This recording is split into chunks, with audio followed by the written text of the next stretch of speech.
eu chamei, né, a quem servem as políticas neoliberais, no sentido muito nietzschiano da pergunta mesmo, de entender a que tipo de interesses esse governo neoliberal, de que modo o neoliberalismo e as políticas neoliberais para o campo da educação e principalmente focando no ensino superior brasileiro, a gente então pode pensar, né, tendo em vista que acredito que aqui tenha pessoas que já trabalham na área da educação, seja no ensino médio ou, né, depois do mestrado, doutorado, querem também ir para o ensino superior, trabalhando como docente.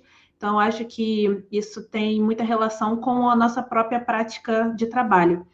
E essa associação, né, que você falou que eu faço parte, é uma criação recente, né, nossa, em relação ao próprio, devido ao próprio canal, né, que eu conheci vários pesquisadores, professores, e a gente está focando justamente nesse trabalho docente também, né, no nosso próprio trabalho, e o que é também trabalhar no ensino superior, principalmente, que eu vou focar aqui, nas universidades privadas, porque a grande maioria do ensino superior do Brasil, ele não é das universidades públicas, né, mas sim das universidades privadas, e acredito que a grande maioria das pessoas que se formam e vão trabalhar no mercado de trabalho, vão trabalhar principalmente nas universidades privadas e vão ter essa experiência, então, de ter esse contato com o ensino superior, que no caso, né, não é exatamente...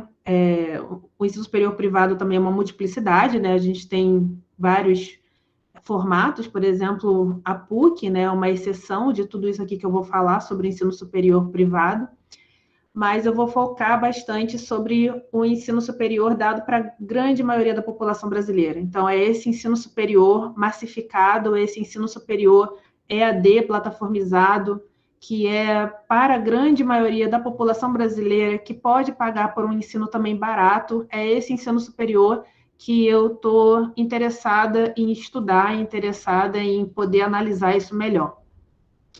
Bom, só em relação à própria teoria, né, como é que eu estou vendo o que é fazer filosofia no sentido de uma linha Foucaultiana de análise, eu estou partindo da perspectiva do diagnóstico Foucaultiano. Então, assim, vou ler aqui uma citação que está no Ditos e Escritos, que o Foucault fala, né? Que o que eu faço tem alguma coisa a ver com filosofia, é muito possível, sobretudo na medida em que, ao menos desde Nietzsche, a filosofia tem por marca diagnosticar e não procura mais dizer a verdade que possa valer para todos e todas as épocas. Eu procuro diagnosticar, realizar um diagnóstico do presente, dizer o que somos hoje e o que significa hoje dizer o que nós dizemos. Então, é nessa perspectiva do diagnóstico, essa perspectiva da filosofia que não está dizendo uma verdade única sobre as coisas, nem vai revelar nada, mas sim promover uma reflexão crítica, uma ontologia crítica, né, como é o modo que o Foucault diz trabalhar. Então, a minha perspectiva de análise é uma perspectiva filosófica que tem por base, né, uma esteira aí nietzschiana, Foucaultiana. Então, é a partir desse olhar que está interessado, né, em analisar criticamente o mundo contemporâneo, né, fazer uma ontologia crítica do presente. E, a partir disso, eu acho interessante a gente pensar a ideia do Foucault de dispositivo, né? Dispositivos são elementos heterogêneos, como discursos, instituições, leis, né? Você tem vários elementos heterogêneos que formam esse pensamento que vai internalizando e formando sujeitos, subjetividades, né? São elementos que compõem de modo multilineares, diferentes formas, né, de formações de subjetividades. Então, o capitalismo ele não é visto pelo Foucault somente por um sentido de um poder repressivo, mas muito por um poder também criativo, né? Um poder criador, criador de sujeitos, de desejos, de subjetividades. E o campo da educação, ele é um campo também em que as pessoas desejam ter esse ensino superior, em que as pessoas, em que tem-se todo um discurso de que você fazendo, quanto mais você estudar, mais você vai conseguir um bom emprego, mais você vai, sei lá, fazer uma ascensão social na vida. E muito do que se discute nas ciências também da sociologia, né, das ciências mais que trabalham com estatísticas, né, trabalham justamente com esse lado mais empírico, mostra que muitas vezes, né, as estatísticas para as mulheres, por exemplo, é que as mulheres elas estudam muito mais do que os homens, mas isso não se reflete em empregabilidade. Então, a gente tem esse discursos que formam sujeitos, que formam subjetividades, em que as pessoas internalizam que precisam estudar, fazer mestrado, doutorado, mas não necessariamente isso se reflete numa prática em que o discurso, né, está, né, totalmente condizente com a prática que a gente vê.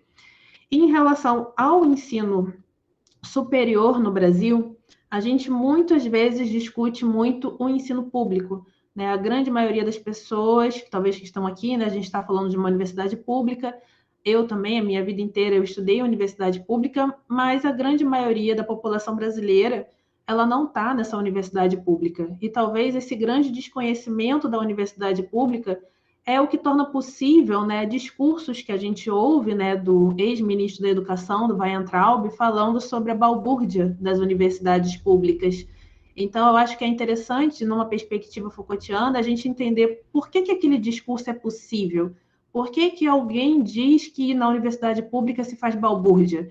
E olhando esse gráfico, que mostra que somente 24,2% das instituições de ensino são públicas, a gente consegue ver o quanto a grande maioria da população brasileira está fora dessa universidade pública, que é gratuita, que é de qualidade, que tem professores muito bem qualificados, mas, infelizmente, essa universidade pública é para pouquíssimos. E a grande maioria da população brasileira, nas universidades privadas, e como eu falei, nas universidades privadas também, elas não são um bloco homogêneo, elas vão ter produtos vendidos para as classes mais altas e para as classes mais baixas, e o alvo, né, da minha pesquisa aqui é justamente entender que tipo de produto educacional se vende de modo massificado para a população das classes mais baixas que estão consumindo esses produtos.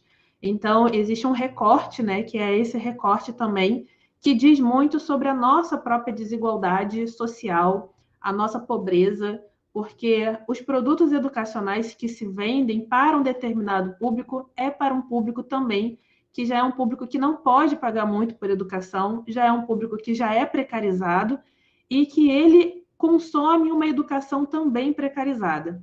Então, é entender que tipo de expansão educacional a gente teve, que essa expansão educacional promoveu também produtos educacionais barateados e produtos educacionais barateados também com mão de obra mal paga, que o professor vira tutor dentro de uma plataforma. Então, a gente tem toda uma precarização também da profissão docente e uma educação que também é barateada para um aluno que também é precarizado, também é um aluno que não tem condições também de pagar por um produto mais caro e também como o próprio MEC, né, legalizou e institucionalizou produtos educacionais que têm vamos dizer, um problema que a gente pode questionar em relação ao que é educação, o que é ensino. Bom, então já vimos que 75,8% dos cursos superiores, eles são das universidades privadas, não são das públicas. Então, se você fez a sua vida inteira de ensino público, você é privilegiado no sentido de que você é uma minoria que teve acesso a essa educação pública. Bom, eu foquei aqui em 4 grandes grupos educacionais, Cogna, Edux, Ser Educacional, Ânima Educação, que são grupos educacionais com capital aberto na Bolsa de Valores, são empresas avaliadas em 10 bilhões. Então, vocês veem que é um mercado educacional, né? Essas empresas com capital aberto na Bolsa, elas podem vender produtos super...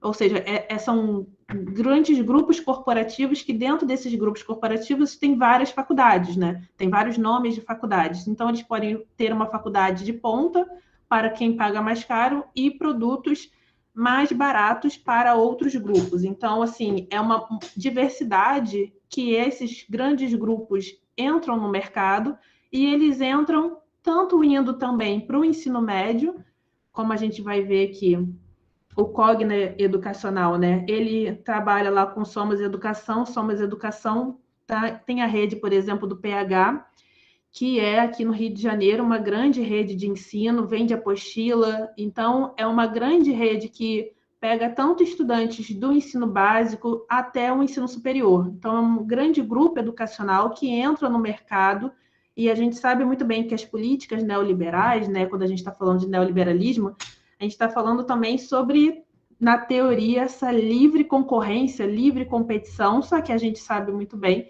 que essa livre concorrência e livre competição se torna em grandes oligopólios. Então, a gente tem grandes oligopólios educacionais em que uma empresa tem mais de 2,4 milhões de estudantes e sendo atendidos diretas ou indiretamente, porque você tem também redes de apoios, como, por exemplo, universidades ou escolas que passam a adotar o sistema de ensino, como a sistema de ensino de apostilas, né?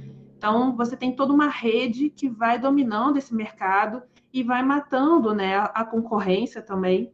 Então, como é que a gente vê esses grandes grupos educacionais que têm, né, como foco, principalmente, essas ações abertas, né, no mercado financeiro e esse lucro de dividendos, né, que no Brasil a gente não tem nem taxação de dividendos, então os lucros em cima de dividendos nem sequer são taxados, e esses grandes grupos educacionais vão entrando no mercado e, obviamente, matando a concorrência de pequenos, né, empresários da educação, que tem colégios menores, universidades menores, tudo isso vai sendo esmagado por esses grandes grupos educacionais. A gente tem o Edux também, que é o dono da rede, né, Estácio, IBMEC, e a IBMEC, que era, né, do Paulo Guedes, e o Paulo Guedes vendeu a IBMEC por 700 milhões. Então, vocês veem que a educação ela é um produto que gera lucro, sim, só que esse lucro também, ele é, vamos dizer, né, colocado na mão daqueles poucos acionistas ali que tem esse dinheiro, né? Enfim. Então, a gente tem o Ânima Educação. Então, aqui, lucro líquido do Ânima Educação em 18,7 milhões. Então, vocês veem, só para mostrar que o que eu estou mostrando para vocês são grandes grupos educacionais que atuam no Brasil e que monopolizam, né, mercados gigantescos de milhões de estudantes, tem lucros milionários também, tem capital aberto na Bolsa, que vendem produtos para as classes A, B, C e D. Então, a gente tem produtos diversificados e a gente tem mesmo uma relação, até mesmo, né, que eu vou mostrar aqui a rede Laureate também, para vocês verem como elas atuam em vários lugares do Brasil. Então, são redes que atuam dentro do Brasil e também são redes internacionais, atuam fora do Brasil. Então, todas essas redes, né, que eu estou mostrando, elas estão monopolizando o mercado, elas estão concentrando esses alunos, esses estudantes, vendendo tanto a apostila quanto, né, a rede de ensino. Bom, tem o ser educacional, enfim, não vou me centrar muito nisso, mas só para vocês entenderem, por exemplo, uma das maiores instituições que a gente tem em relação ao número de alunos é a Unopar. A Unopar, você vê, às vezes, Unopar em casas residenciais. Então, uma pessoa tem sua casa residencial, ela pode ser um polo Unopar. É só você entrar em contato com a Unopar, dizer que você tem um espaço e tal. Então, assim, é essa relação flexível que muitas vezes se vende como uma coisa muito boa, essa falta de regulamentação do ensino faz com que haja essa expansão desse ensino e que a gente vai poder perceber, né, que esse ensino ainda ele tende a se expandir cada vez mais.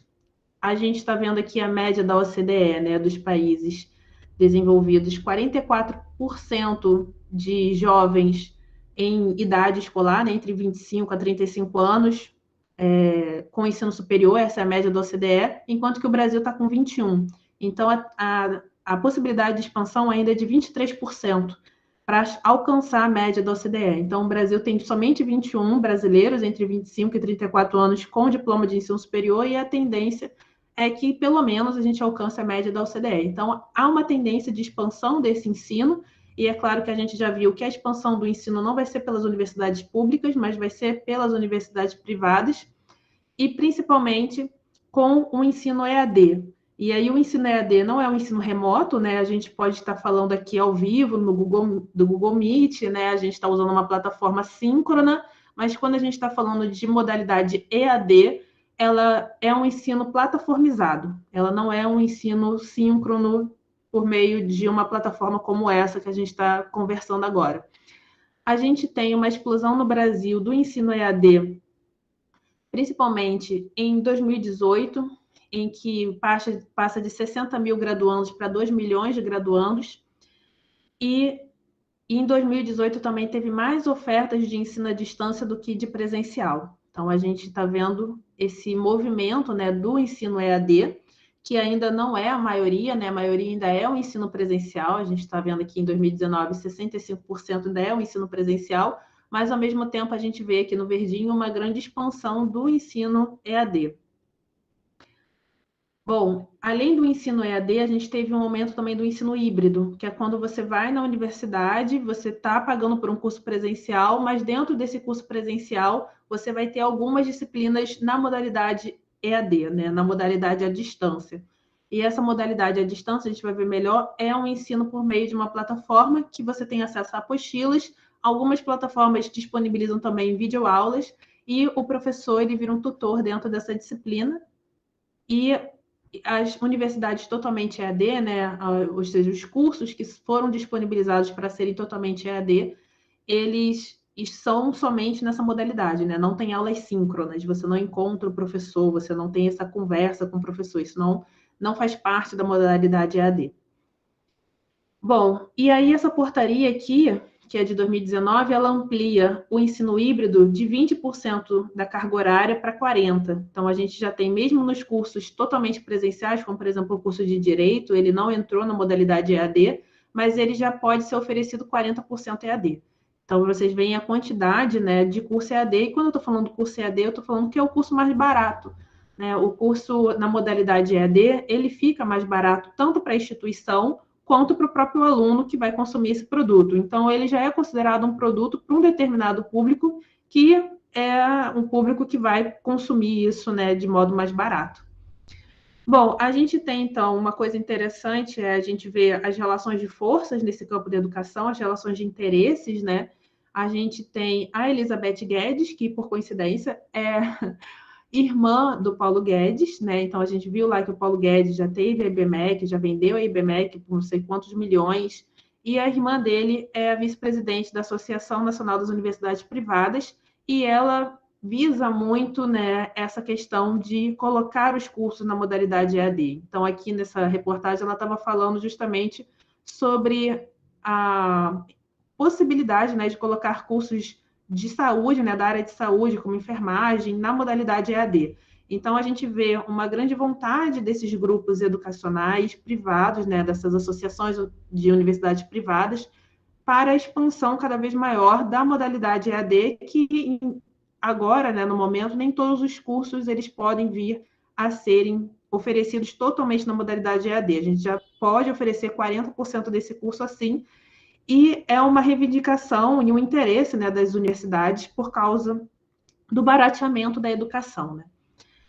Bom, e aí a gente tem aqui o próprio hoje, né, atual ministro da Educação, defendendo a menor regulamentação do ensino superior privado. Então, o Milton Ribeiro é o atual ministro da Educação e ele fala justamente sobre a necessidade que a gente tem hoje de não mais burocratizar a expansão do ensino. E aí, quando ele está dizendo não quero burocratizar, quero deixar passar, é a possibilidade de que as universidades elas vão cada vez mais ampliando esses cursos, essas modalidades EAD, não se preocupando muitas vezes com qualidade, porque não tem ali uma regulamentação, não se preocupando muitas vezes, né, que tipo de ensino vai ser oferecido para esse aluno.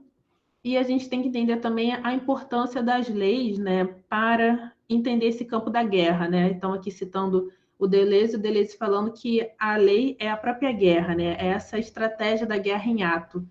Então, a gente tem que entender essa lei, né, como o estado, né, de disputa, porque se não tem a lei dizendo como deve ser esse ensino superior, de que modo ele deve ser expandido, regulamentado, não ter a regulamentação, todo esse discurso da flexibilização, ele é um discurso que é muito bom, né, no sentido de a quem serve esse discurso, ele é muito bom para as universidades privadas, no sentido desses grandes grupos educacionais que têm capital aberto na bolsa, que ganham bilhões, né, de dinheiro, milhões de lucros. Então, a quem serve esse discurso da menor regulamentação do ensino superior é justamente esses grandes grupos educacionais que estão lucrando em cima de um produto educacional barateado para uma população que só pode consumir esse produto porque também é o produto que ela pode pagar, é uma população também precarizada e que compra um produto precarizado também. Então, a gente vê que a educação ela entra nesse sistema de plataformização como o ensino EAD. Então, a gente já tem as maiores empresas mais valiosas do mundo são modelos plataformizados, como a Uber, a Airbnb, né? Várias empresas plataformizadas, e a educação também entra nesse sistema de plataformização. Esse é um modelo, né, por exemplo, do Moodle, que é um sistema de plataformas em que você pode acessar a plataforma pelo seu celular, você pode acessar pelo computador, você vai ter acesso a um material interno que é um material de apostilas, né? Então você tem apresentação, desafio, infográfico, e isso para todas as disciplinas, né? Existe um grande modelo e esse modelo contém uma apostila, contém ali muitas vezes a videoaula, então você tem todo um conjunto já formado de cursos inteiros formados e sendo vendido também essas chamadas soluções educacionais integradas, ou seja, um outro momento, né, uma outra empresa que surge junto com as empresas de educação para vender esses produtos que são justamente as disciplinas montadas, as videoaulas montadas, e essas empresas elas vão alimentando as universidades. Então, às vezes, você está pagando uma universidade mais cara, mas o mesmo produto educacional que é usado nessa sua universidade mais cara é usado na universidade que também está um pouquinho mais barato. Ou seja, existem vários nomes de educação, né, de universidades, mas eles estão comprando tudo isso num lugar específico, né, que é justamente outras empresas que estão produzindo esse material de apostilas, videoaulas, né, e estão alimentando essas universidades. Então, tudo isso está dentro desse empresariamento da educação. Bom, se vocês verem, né, o que é esse empresariamento da educação, a gente tem, por exemplo, aqui na Forbes, uma notícia do antigo herdeiro da Estácio, né, porque a Estácio foi vendida.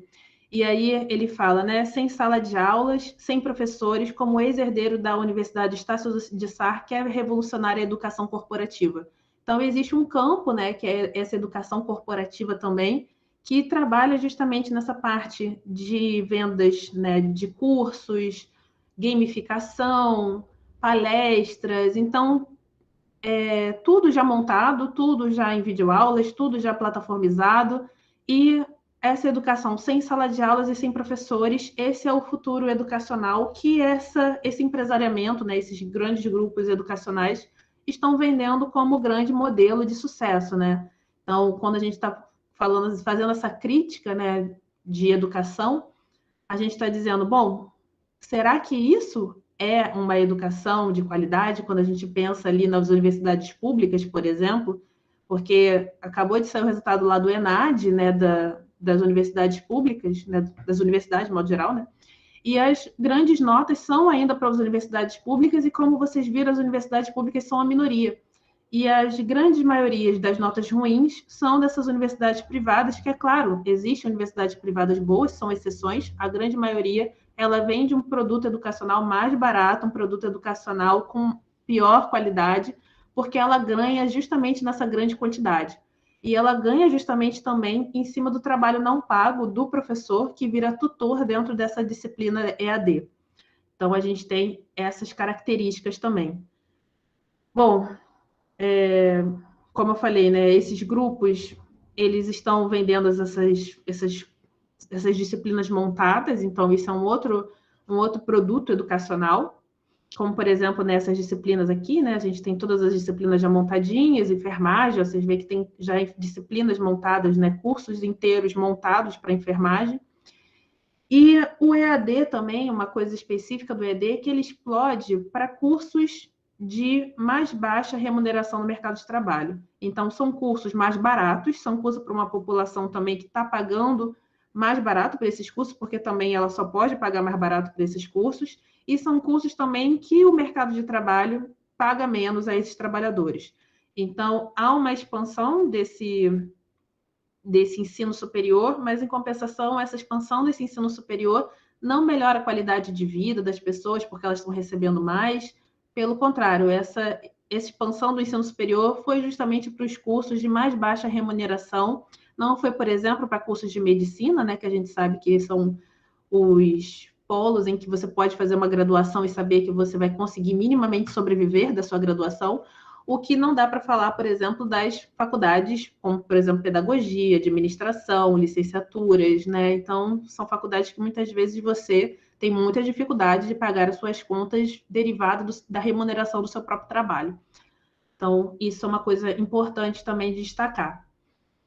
Bom, o curso de Direito é uma coisa muito interessante porque ele também explode, né? E tem muita gente fazendo curso de Direito, mas ao mesmo tempo os aprovados na OAB, eles são pouquíssimos, né? Somente 5,7% do total das instituições, que são 897 instituições, ou seja, somente 51 faculdades de Direitos conseguiram aprovar mais de 50% das pessoas no exame da ordem. Então, vocês veem que há essa expansão universitária, mas essa expansão universitária, ela também não expande com qualidade suficiente para, né, a gente poder pegar esse dado do exame da ordem e saber que elas estão aprovando na ordem, elas não estão aprovando a grande maioria, né? 5,7% é muito pouco para dizer que a gente tem uma expansão universitária de ensino de qualidade. E aí a literatura já está falando sobre essa indústria da formação acadêmica, ou seja, quem lucra, no final das contas, são as empresas de educação, né? São as empresas, não são o aluno. E essas empresas de educação, como eu falei, elas colocam também suas ações, né, na Bolsa de Valores e geram dividendos. Esses dividendos também não são tributados, então essas empresas de educação, elas nem sequer estão ali pagando impostos e elas estão lucrando em cima de um produto de baixa qualidade para uma população que já é uma população precarizada e, no final das contas, muitas vezes nem sequer essa pessoa consegue, né, por exemplo, no curso de Direito, tirar a sua OAB. Uma coisa interessante também é a gente focar no campo do trabalhador, né? Então, se na rede pública a gente tem uma grande quantidade de pessoas com doutorado, na rede privada isso já não acontece, a gente tem menos pessoas com doutorados, mais pessoas com mestrado e especialização, então a gente já tem esse perfil, né? E ao mesmo tempo também um perfil na rede pública de dedicação integral, enquanto, né, 86% das pessoas, trabalhadores da rede pública, têm dedicação integral, enquanto que na rede privada a gente tem uma grande quantidade de horistas, regimes parciais, o regime integral é a minoria. E a gente sabe o quanto é importante uma dedicação exclusiva para que a pessoa consiga preparar suas aulas, que a pessoa consiga ter um bom rendimento, atender os alunos, ter essa área também focada na pesquisa. Se você trabalha na rede privada ganhando por hora, você vai ter que trabalhar em várias redes privadas, se você der sorte de conseguir emprego, porque, como a gente vai ver na estatística também que eu vou mostrar para vocês, a rede privada ela também não está nem sequer gerando empregos, porque ela está fazendo o que a gente chama do ensalamento, ela está colocando 1.500, 2.000 alunos numa plataforma e um professor só dando conta de tudo isso, né? O ensalamento é justamente essa aglomeração de alunos dentro de uma plataforma.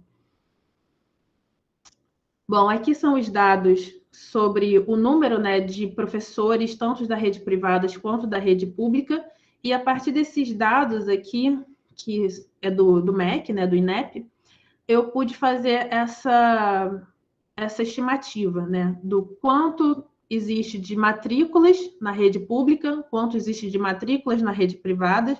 Obviamente, né, a matrícula da rede privada são muito maior, a quantidade de alunos, e também a gente tem a questão da relação professor e aluno, ou seja, A relação professor e aluno na rede pública é de 11,79, enquanto que na relação professor e aluno da rede privada é de 31,11. Então, a razão professor e aluno da rede privada é 2 vezes maior que a da rede pública.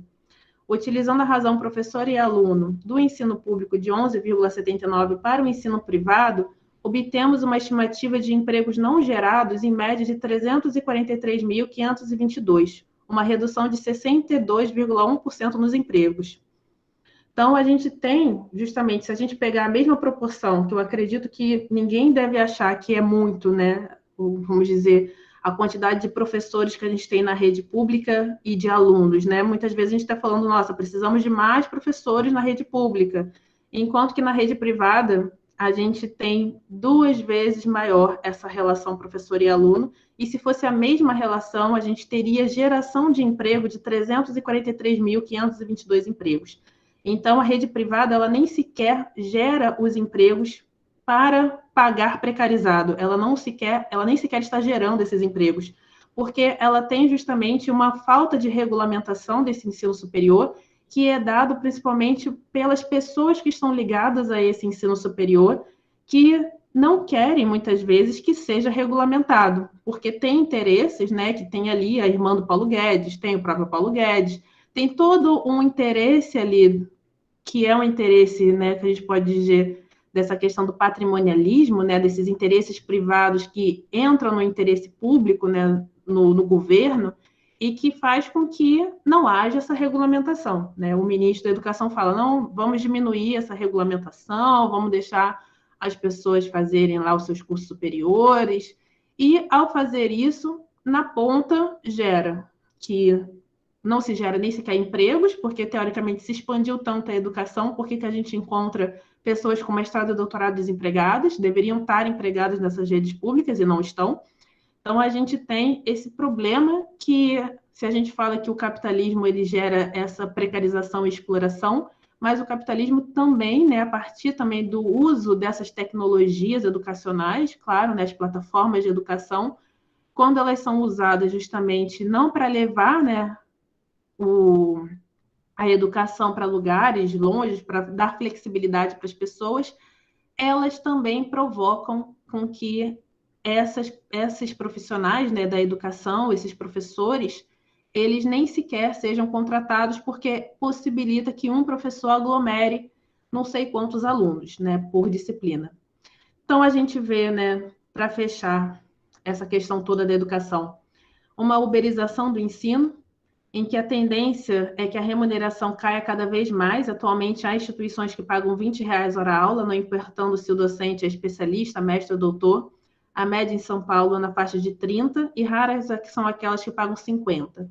A Sumaré, por exemplo, ela adotou em pagar R$ 1 por aluno instalado, e normalmente você tem entre 750 e 1.500 alunos por semestre, né? Então, por semestre, um professor pode dar conta de 1.500 alunos ganhando R$ 1 por semestre. E isso é uma coisa também complicada, porque o professor, normalmente, ele é horista, e ele não ganha por número de alunos, porque quando você ganha por número de alunos, se a universidade perder alunos, o seu salário diminui também. Então, é como se o professor estivesse também comprando o risco do negócio, né? Então, é tudo muito complicado o que tem sido feito, mas essa questão de pagar professor por número de alunos, isso tem acontecido, e isso também é problemático. Além do uso, né, de inteligências artificiais, né, chamados robôs, para correção de provas, dar feedback para os alunos. Então, já está sendo elaborado, né, todo um regime de inteligências artificiais que vão ler um texto, dizer se o texto merece 8, 9 ou 10, né, dar esse feedback para os alunos. Isso já está sendo usado em plataformas de educação. E aí, nem sequer, né, o professor, muitas vezes, pode nem existir nesse espaço educacional. Bom, considerações finais, eu indico esse livro do Christian Laval, que se chama A Escola Não é uma Empresa. É um livro interessante para a gente pensar esse mercado educacional, como é que a educação ela vira um produto em sistemas apostilados, na ausência de professores, no foco na formação do mercado de trabalho, com essa uniformização dos conteúdos, né, a partir desse ensino todo apostilado, que é dado de modo massificado, né, para as pessoas. Essa questão da indústria da formação acadêmica, então existe, né, toda uma indústria que lucra em cima desse modo como o ensino EAD, principalmente, plataformizado, ele está sendo vendido, com uma ausência de qualidade, com uma ausência também de regulamentação, e muitas vezes esse ensino não sequer reflete numa inserção no mercado de trabalho ou em melhores, né, condições salariais. São normalmente para cursos com baixa remuneração, né?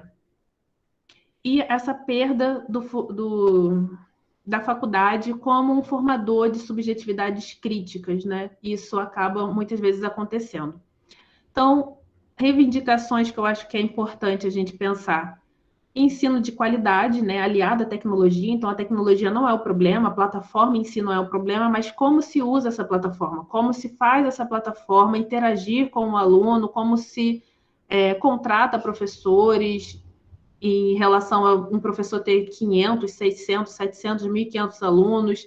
Então, muitas vezes, né, pensar que essas universidades são grandes grupos corporativos, são grupos que lucram e, ao mesmo tempo, eles entregam um produto barato, um produto sem qualidade de ensino, porque também eles não são regulamentados, eles não são fiscalizados, e deixa-se que eles lucrem em cima da precarização da grande maioria da população. Então, a regulamentação é uma coisa muito importante, a menor proporção professor e aluno também, a liberdade de cátedra, não ter somente esse ensino apostilado, né? O professor ter liberdade de criar, liberdade da multiplicidade. Então, isso é muito importante para uma formação crítica e para também que o professor tenha autonomia e liberdade, né? Porque não adianta entrar numa disciplina já totalmente formada, totalmente montada, sem a possibilidade de criticar aquilo que está sendo proposto ali. Então, assim, são muitos problemas, né, que se apresentam para o campo da educação, do ensino superior, mas eu acho que são problemas que a gente tem que debater, e a gente tem que pensar, a gente tem que, de alguma maneira, se organizar politicamente para reivindicar uma educação outra, né, uma educação diferente daquela que está sendo imposta pelos grandes grupos corporativos que só servem a eles, né, só lucram eles. Ninguém sai lucrando com isso a não ser eles. E eles são muito poucos, né? E eles muitas vezes nem sequer são brasileiros, né? Muitas vezes eles são grupos internacionais, né? Que estão aqui atuando no Brasil e veem o Brasil como esse grande lugar de ganhar dinheiro. E nós, brasileiros, infelizmente, sofremos com a precarização, tanto como aluno, tanto como professor que trabalha nessas condições. Então, era isso que eu queria trazer para vocês. Hoje vou abrir para os debates, para perguntas.